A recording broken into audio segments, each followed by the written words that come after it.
A huge update note just landed for Rise of Kingdoms, and there's things you need to do right away to start to prepare for this update.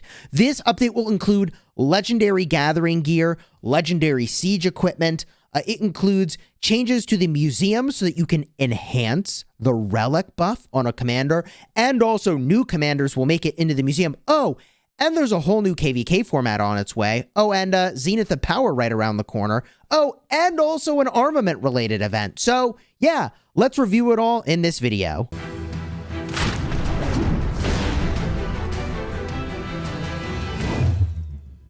Hello, my friends, and welcome back. I'm Chisgule Gaming, and today's video is sponsored by the makers of Rise of Kingdoms. And I'm actually super hyped for this update note. The Spring Once More update lands on or around the 14th.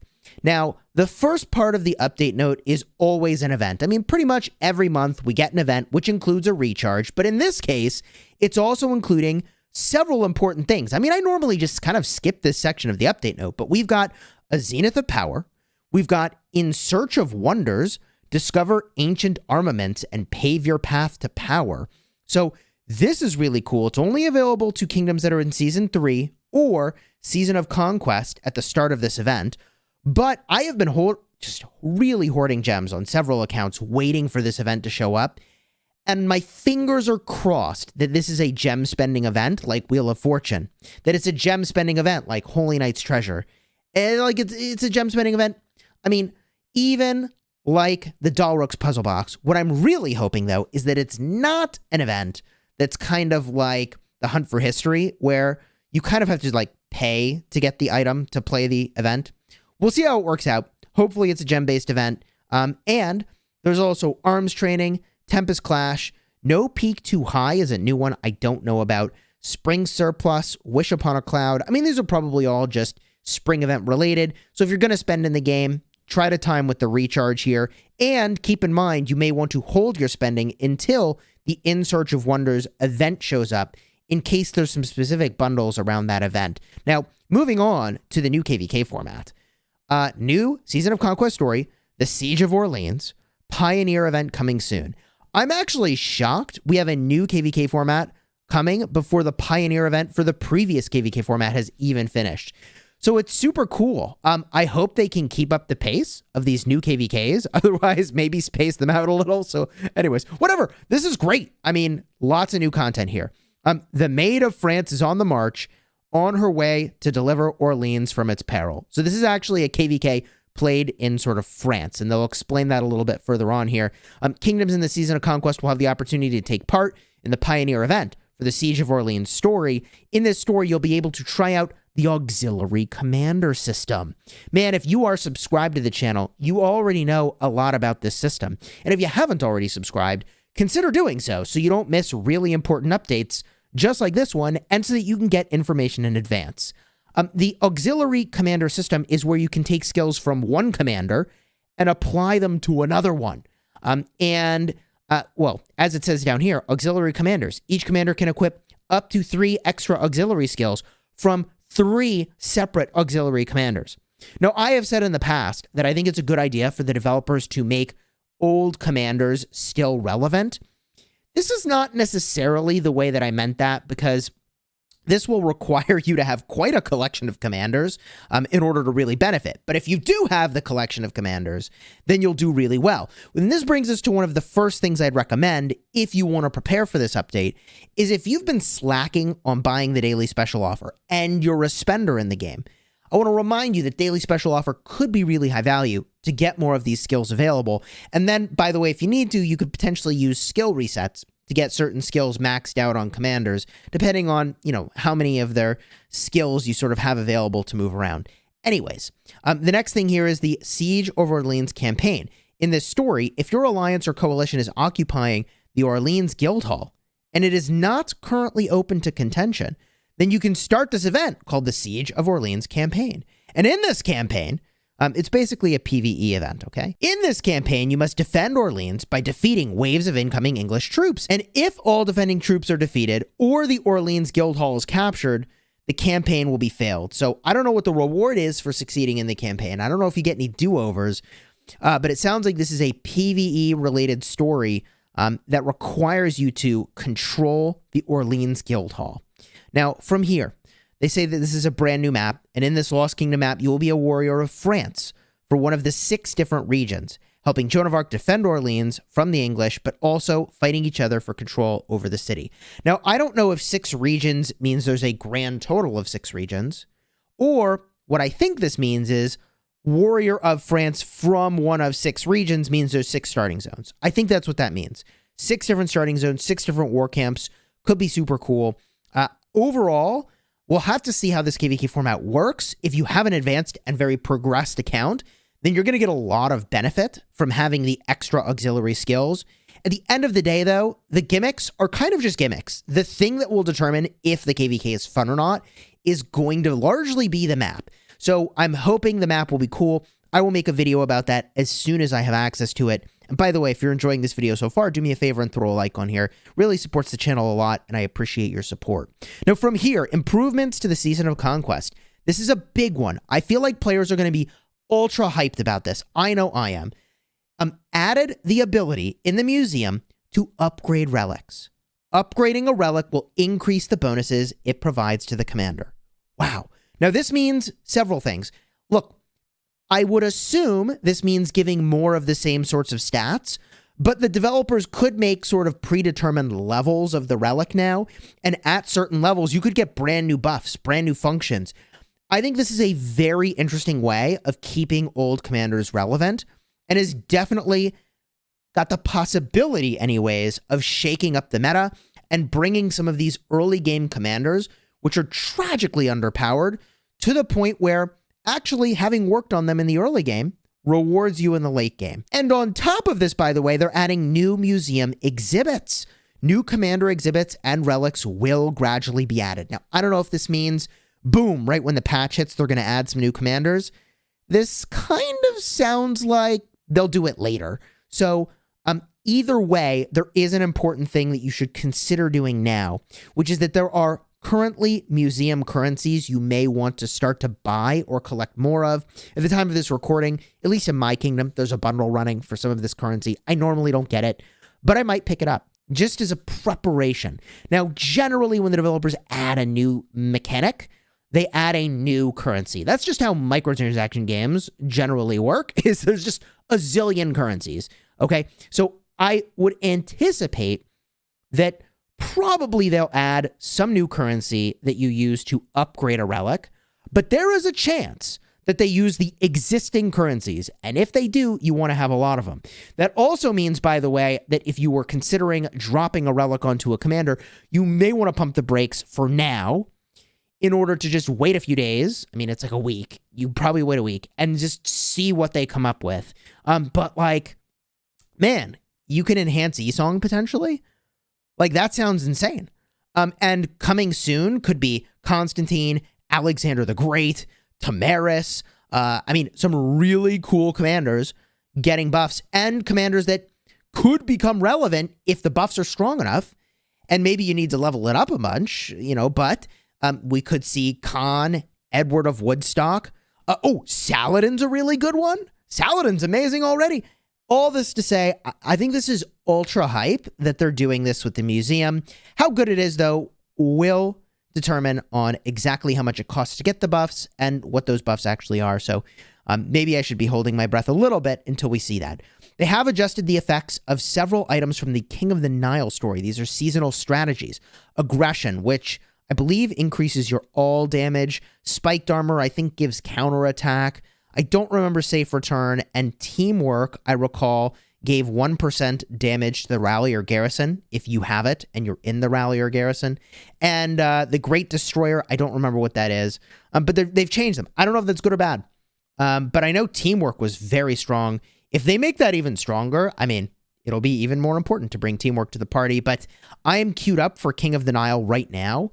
So it'll be really interesting to see if these go into effect right before I enter the King of the Nile. I think they do. So I think we will get the new versions of this on my restart account, which is entering King of the Nile in a couple weeks.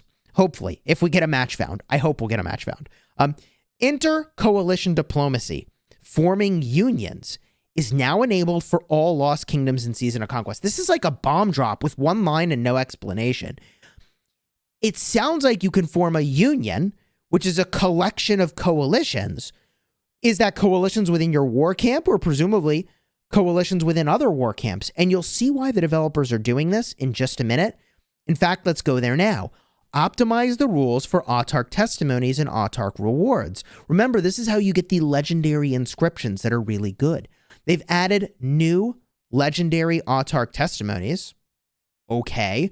Does that mean the number of testimonies is going up? Is that what that is? They also say legendary Autarch testimonies can be awarded to any coalition in any camp, not just your own. Now, this is a big deal. We know that right now, 1093 and 1960 are having a really fun time figuring out who gets the Zig. And maybe they've got a system and maybe it's already figured out and maybe there's no drama at all. But I imagine that at some point there was some drama. But in the new view of this world, what a great change this is. Theoretically, you could put 1960 and 1093 and all of the kingdoms that were allied together into a union and share the rewards among everybody. Wow. Great system. If that works the way I think it does, 10 out of 10, a great change. That sounds really cool. The number of legendary Autarch testimonies you can award depends on the story. So the total number of Autarch testimonies will depend on the story. And they've reduced the number of Autarch testimonies you can award to your own camp's coalitions from 300 to 240. Now, I'm okay with a decrease here if what they're saying is the total number of Autarch testimonies is higher than 240, but there needs to be more than one war camp that gets awarded them, or one, your own camp's coalitions. You need to award another kingdom. They're basically saying you have to Diplo. I suppose there are some cons to that, like if you're, trying to 1v3 in a, heroic anthem, like that could be pretty nonsensical. And definitely a bad thing. In fact, you wouldn't try to 1v3 in Heroic Anthem anymore based on that one reward alone. But hopefully we'll have plenty of other slugfest KvKs where that isn't a downside, all right? So I think this is interesting. Seeing it in play will certainly be important, but overall, I like the idea here of being able to reward lots of kingdoms potentially when you actually take the Zig at the end, and then it's more of a shared reward, as it freaking should be. Your camp no longer needs to control your own RCF, by the way, for you to receive the Autarch reward, which is super cool because now you can also use that as bargaining to give to potentially even your own allies to give away your RCF for some rewards for them. So I actually really like these changes a lot, and I'm eager for your thoughts down below in the comments. But if you thought we were done, guess again. They've added the transmute feature. You can now use transmutation stones to transmute your armaments, which will randomize their attributes. Now remember, an armament is specific to a formation. It might have inscriptions on it, and it will definitely have 3 random attributes. What they're saying is the 3 random attributes can be re-randomized using transmutation stones. So where do you get these? Transmutation stones can be obtained through the Armament Shop, the Lost Kingdom Crusader achievements, etc. I wish they listed them all. But they said the updated rewards for the Crusader achievement will only take effect in newly started Lost Kingdoms after the version update. I really hope my restart is getting this. I really, really, really hope my restart is getting this. I'm not entirely sure. If it's delayed, we probably aren't. So this is all super freaking hype. Look, I already talked about this in a previous video. Card will be up in the top. But if you haven't been holding on to armaments with good inscriptions but bad attributes, start saving now. And I actually just got a double inscription armament on my farm, GG, with really terrible attributes. But like, depending on how many of these transmutation stones you get, that could end up being a really good one. I would not get your hopes too high on getting a ton of these transmutation stones, because even if you do, like, look, you're still randomizing and it could end up pretty poor. And I won't go in depth on this, but if you want more information, I'll have a card in the end screen as well, talking about everything you need to know, all the considerations for how this could work. Now, they've also improved the travel feature. You can skip animations while traveling. Hallelujah, praise be, and thank you.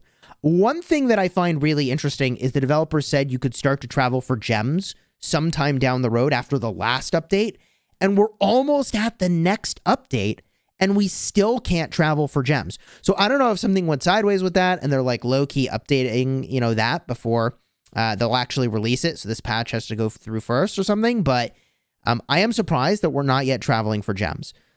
They've also optimized the display of armaments in your inventory. You can now sort them by the date you receive them. That's really handy, actually. That is a great change. I often am like, I want the armament I just got, and I can't effing find it, so that's a huge win. Optimize the order in which armament attributes are displayed. All right, I mean, that's kind of interesting. I'll be curious to see what changes there. Gold gatherings on the top, baby, because it's the best one. Other improvements. Optimize how your city is teleported when your durability for your wall drops to 0.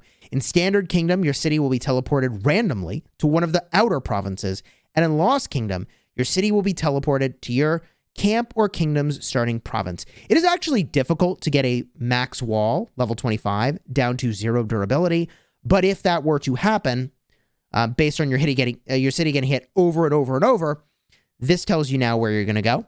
Also, they optimize the zenith of power. I don't know what this means, optimize the visual effects.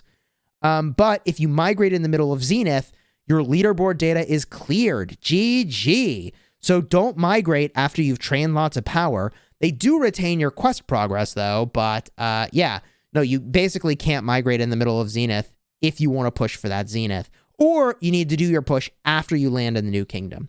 Optimize the daily special offer bundle. After purchasing, you can directly open the treasures. Look, I am going to start buying the daily special offer again, even though I had stopped because of this new KvK format with the skills that apply to other commanders, just to make sure I've got pretty much anything I could want. Optimize battle reports. I love this, by the way. If one of your troops' battle reports is merged with another troop's battle report, the data of those two reports will also be merged. A very complicated way of saying, I think, that you will get a summary of all of the fighting. So instead of having to look through 500 different things in the battle report, hopefully, up at the top, you'll get a summary of the combat. And if you want, you could do a drill down into all of the different marches that were involved in a rally or a garrison or your field fight. But how awesome is it going to be if, and I think this is what this is, you can see in your report right at the top, hey, your march took this many sev wounds and you inflicted a total of this many to your enemies. That will be freaking huge instead of having to see that in, a report for each march that you hit, even though it's all in the same mail. And they also, by the way, have added the ability to replace rally troops. Now, this one is a head scratcher for me because I want more information. With this feature, you can replace your troop in another governor's rallied army without having to exit the rallied army. Does this mean that when my march gets there, my other march will instantly leave? Or does this mean that I can now stuff a rally with multiple marches? Either way, I'm hyped to see how this will go, and it's a win because it's easier to have your troop automatically exit the rally than it is to have to manually exit the rally before you can join it. So even if it's just that, that's a win. Optimize troop dispatch. When dispatching your troops, you can now get unit recommendations based on your primary commander's talents. All right, I mean, sounds like it might help some folks. Optimize the Ark of Osiris event. Previously, if you had severe wounds in your hospital, you were unable to enter the Ark of Osiris. Now you'll be able to enter, but you can't dispatch or start healing sev wounded units while you're in the Ark of Osiris battlefield. I probably should understand what's happening here, but I don't. If you can't dispatch, what's the point of entering the battle? So there's probably something going on here that I'm not quite getting. Maybe you can help me out down below in the comments. It's kind of late. It's almost midnight when I'm recording this video. Scouts on the map will no longer block you when selecting a location for alliance buildings or teleporting your city. I swear, it's like the developers have packaged together so many things that are hype. So look, let me tell you what you used to be able to do and why this matters. I remember being in KvK against 846, and both, we were doing this to them, they were doing this to us, where you would send spam scouts, you would send spam resource transport in order to prevent teleports to certain spaces. Now, this is already less viable because of the fact that building a flag will now teleport out all of the enemy cities on the footprint of that flag. So this isn't quite as relevant as it was before, but you used to really be able to troll somebody by just scout spamming and also resource transfer spamming. And I just remember people were trying to teleport, and they would spend like 30 minutes trying to teleport, and we had people and they had people for 30 minutes plus just like spamming their scouts, stopping the teleport. So annoying. So that's a really cool fix. Added new troop markers to help you mark specific troops. Okay. This next one, by the way, is potentially big. Optimized highlight selected target in settings. If this feature is enabled, when an enemy troop is selected during marching, its avatar will be highlighted. So I think this says that if you are selecting an enemy troop, their avatar will be made big so you have more of an understanding of what you're targeting. So it's a little bit more clear who you're hitting. I think this is a good thing, but more importantly, this is pointing to the developers actually getting a look at making combat better. And by the way, from what I have heard, the developers also have made it so you can no longer target friendly marches, which is a really cool change that I feel like they should have taken some credit for that. So anyways, highlight selected target could be a really cool setting. I'll definitely showcase this as soon as it's live. Lastly, one more big thing for you to prepare for. And I mean, this video is like bomb drop after bomb drop, man. It's freaking hype. They are adding legendary engineering and gathering equipment. Wait a minute, which can be found at the blacksmith once the game is updated. New blueprints are also coming soon. Please stay tuned for further game content updates. Now, hey, look, since we've gotten to the bottom of this update note, let's just go really quickly over here and look in the blacksmith. Legendary gathering equipment. Why does this matter? Chat, you finally have a use for legendary bone. There finally is something you can do with it other than dismantling for a jaw-dropping 2.5 million gold, aka, what is that, 10, almost 9 level 5 gold nodes just to make your bone usable. So yeah, this is super hype. That said, I don't know what legendary gathering gear is going to do exactly. We already have an epic set. I probably don't want to break my set bonus. I could be wrong, but the 4-piece bonus is giving me 5% extra resources from gathering. So whatever these legendary pieces are, I'm still interested, but I don't know. And then the legendary engineering equipment, by the way, I feel like that's probably going to come in the Hunt for History and Holy Knight's Treasure. And so should you save your crystal keys? I don't know that you need to save your crystal keys, but I'm going to start saving my crystal keys again until this update lands and until we see where all this equipment comes. Because I think the legendary gathering gear could end up in the equipment chest, which is really frustrating that I just opened 3,207 crystal keys on my farm. GG. So save your crystal keys again. If you already opened them, oh well. It might not be in here, but if it is, it'll be good that you saved them. And if you want to see me open those 3,200 crystal keys on my farm, card will be in the end screen for that, and also the video where I talk about specifically what you need to save for armaments for the new reroll feature.